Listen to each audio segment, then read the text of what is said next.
What do you think most people get wrong around injuries? I think timeframes. Yeah, timeframes to return to sport. Most people will return undercooked. What that means is there's still a high injury risk or risk of re-injury. So the hardest thing to know is, are you actually ready? So as a physio, there's so many different things or tricks that we use to figure out. What do you think most people get wrong around injuries and sport, or it might even be sport, just injuries in general? I think timeframes. Yeah, timeframes to return to sport. Most people will return undercooked. What that means is there's still a high injury risk or risk of re-injury. So the hardest thing to know is, are you actually ready? So as a physio, there's so many different things or tricks that we use to figure out if someone's actually ready, whether that's functional testing, capacity testing, whether that's objective measures, whether that's questionnaires. Everything sort of comes together into forming what sort of risk the athlete has and relative risk to them returning to sport today versus tomorrow versus next week. So I think, circling back to your question,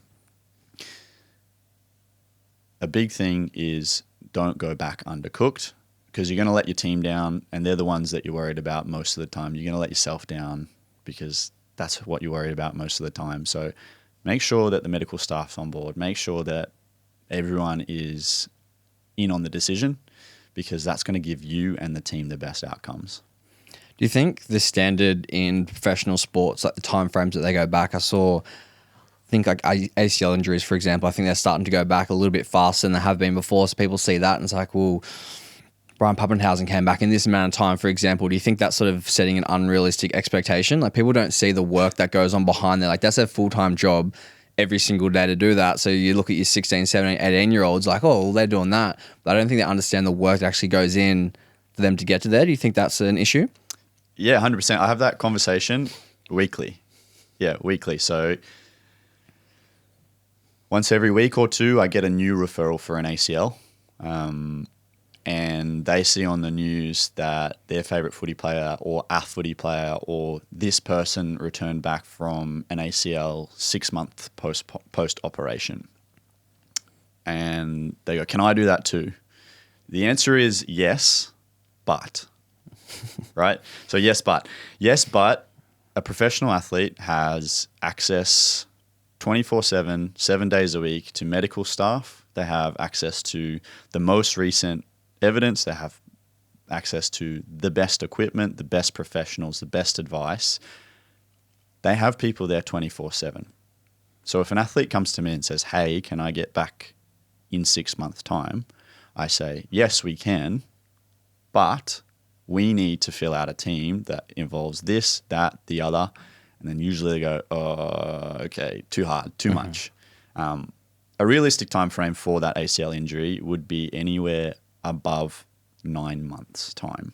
So in reality, I've returned people at 9 months, but the reality is that the evidence says the longer that we wait, the better the outcomes are, or the reduced incidence of re-injury are. So that 12-month mark is the sweet spot, and then every month after the 12-month mark, that re-injury rate decreases and decreases and decreases. So in reality, it's better to rush things and have quality and quantity of open chain exercises rather than potentially rushing back.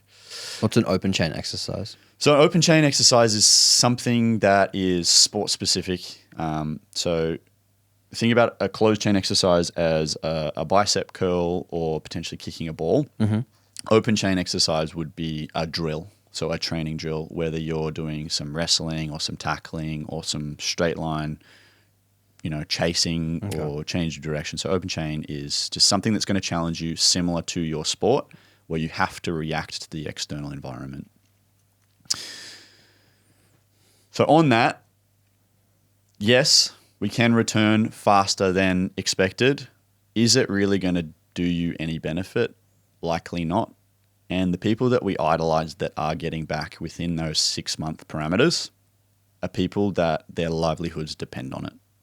So Ryan Pappenhausen or any footy player, there's a dollar figure to it, and they got to get back because they won't get X amount, and they're willing to take that risk as well, an educated risk to get back.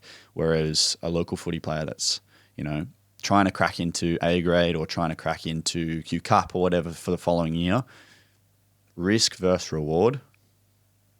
So often it's not worth it until you're at least that 9-month mark, if not that 12-month mark.